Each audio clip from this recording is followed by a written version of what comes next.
আল্লাহ আমার কথা শুনেছেন। রাত গভীর, ছোট ঘর, মাটির মেঝেতে বসে এক যুবক মাথা নিচু করে কাঁদছে।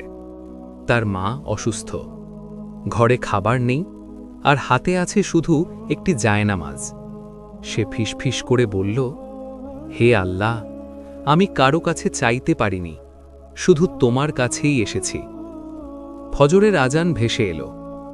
কাঁপা কণ্ঠে সে নামাজে দাঁড়াল। সিজদায় গিয়ে চোখের পানি জায়নামাজ ভিজিয়ে দিল।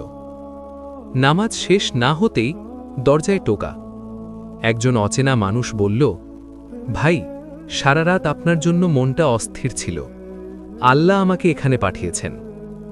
যুবক কিছু বলতে পারল না, শুধু আকাশের দিকে তাকিয়ে বলল, আলহামদুলিল্লাহ, তুমি সত্যিই শুনেছ।